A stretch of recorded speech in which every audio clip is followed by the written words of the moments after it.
আপনাদের বাসায় যে সোনামণিরা আছে তাদের জন্য নিয়ে চলে আসলাম নারকেল দিয়ে একটি লাভ ক্যান্ডির চকলেটের রেসিপি নিয়ে। তাহলে চলেন দেখে নেওয়া যাক এই চকলেটটা বানাতে কি কি উপকরণ লাগছে। প্রথমেই আমি দেখেন একটি কড়াইতে দিয়ে দিয়েছি 1 চামচ ঘি, দিয়ে আমি এখানে দিয়ে দিয়েছি নারকেল। ঘিটাও ক্যামেরাতে ওঠানোর কথা মনে ছিল না সেটা, তাই আমি আপনাদেরকে দেখাতে পারি নাই, অফ ক্যামেরায় দিয়ে নিয়েছি। তারপরে এখানে আমি দিয়ে দিব সুজি। ঘিটা দেওয়ার চেষ্টা করবেন, তাহলে একটু সুন্দর ফ্লেভার আসবে, খেতেও ভালো লাগবে। তারপরে দেখেন এখানে আমি ঘির সাথে নারকেল আর সুজিটা ভালোভাবে ভেজে নেব।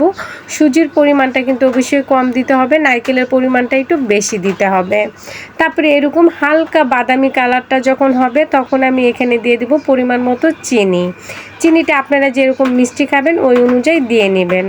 তারপরে এটাকে ভালোভাবে আমি নেড়ে চেড়ে নিব। তারপরে এখানে 2 চামচ গুঁড়ো দুধ দিয়ে দেব, যেন ফ্লেভারটা আরও সুন্দর আসে। বাচ্চাদের জন্য বানাচ্ছি বলেন, বাচ্চাদের যদি ভালো না লাগে তাহলে কিভাবে হবে। আঠালো আঠালো ভাব যখন চলে আসবে তখন আমি এখানে দিয়ে দেব 1/2 চামচ তিল। তিলটা দিয়ে ভালোভাবে নেড়ে চেড়ে এখানে আমি দিয়ে দেব চিমটিখানি লবণ। যেহেতু আমি মিষ্টি খাবারের সাথে লবণ খাই তাই আমি চিমটিখানি লবণও দিয়ে দিয়েছি। দিয়ে এটাকে ভালোভাবে নেড়ে চেড়ে নিতে হবে। এটাকে যখন একটু আটালো টাইপের হয়ে যাবে, দেখবেন একটু লাড্ডু শেপ চলে আসবে, তখনই বুঝতে হবে যে এটা হয়ে গিয়েছে। এখন আমি এটাকে নামিয়ে সাইড করে রেখে দিব। রেখে দিয়ে আমি যে চকলেটের মোল্ড সে একটি মোল্ড নিয়ে নেব। আমি আজকে লাভ ক্যান্ডির চকলেটগুলো এটাতেই বানাবো।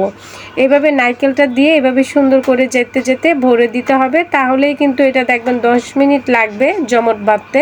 10 মিনিটের ভিতরেই কিন্তু এটা পুরো জমট বেঁধে যাবে। এভাবে কিন্তু আমি প্রত্যেকটার ভিতরে দিয়ে দিব, যে কয়টার ভিতরে হয়। আপনারাও চাইলে কিন্তু আপনাদের বাসার সোনামণিদের জন্য এভাবে চকলেট বাসায় তৈরি করে নিতে পারেন, স্বাস্থ্যকর খাবার। দোকান থেকে কিনে না দিয়ে যদি বাসায় এভাবে তৈরি করে নেন, দেখবেন বাচ্চারা অনেক খুশি হয়ে যাবে। আমার মেয়ে তো এতটাই খুশি ছিল, দেখেন সে নিজেই বের করে নিচ্ছে আর বলতেছে আম্মু অনেক সুন্দর হয়েছে চকলেটগুলো, আমার তো খুবই ভালো লেগেছে। তো এই চকলেটগুলোকে আমি আরেকটু সুন্দর দেখানোর জন্য, বাচ্চাদের মনটা যেন আরেকটু খুশি হয়, সেজন্য আমি এই চকলেটগুলো দিয়ে একটু উপরে গেনিয়ে ডেকোরেশন করে নেব। আমি চকলেটগুলো দেখেন একটু গরম পানির ভাপে দিয়ে দিয়েছি। দেখেন এখন কিন্তু এই চকলেটটা যখন গলে যাবে তখন আমি একটু উপরে দিয়ে ডেকোরেশন করে নেব। আপনারা চাইলে কিন্তু এটা চকলেটের যে মিশ্রণটা আছে সেটার ভিতরে একদম দিয়ে ডুবিয়ে নিতে পারেন, সেটা হবে আরেক সিস্টেম। আমি যেহেতু এটা লাভ ক্যান্ডির মতো হয়েছে সেজন্য আমি এভাবে উপর দিয়ে চামচ দিয়ে একটু দিয়ে দিব আর একটু সাইড দিয়ে দিয়ে দিব, যেন মনে হয় চকলেট বেয়ে বেয়ে পড়তেছে।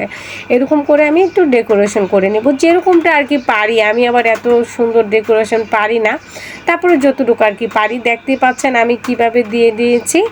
দেখেন মনে হচ্ছে না যে একটু বেয়ে বেয়ে পড়তেছে চকলেটগুলো। বাচ্চাদের মনকে খুশি করে আর কি। বাচ্চারা কিন্তু অল্পতেই খুশি হয়ে যায় যদি সেটা তার পছন্দের খাবার হয়। এটা কিন্তু আপনার বাচ্চাকে টিফিনে যদি স্কুলে দিয়ে দেন, তার বান্ধবীদের সাথে কিন্তু অনেক মজা করে খাবে। আমি আরও চকলেট দিয়ে 2টি চকলেট বানিয়ে নিয়েছি মোল্ডে দিয়ে, যেহেতু অনেকটা মিশ্রণ ছিল, পুরো মিশ্রণটা আমার লাগে নাই, তাই আমি আরও 2টা চকলেট বানিয়ে নিয়েছিলাম। আচ্ছা যাই হোক, এই পর্যন্তই ছিল আমার আজকের নারকেল দিয়ে লাভ ক্যান্ডির চকলেট বানানোর রেসিপিটা। আশা করি আপনাদের কাছে ভালো লেগেছে।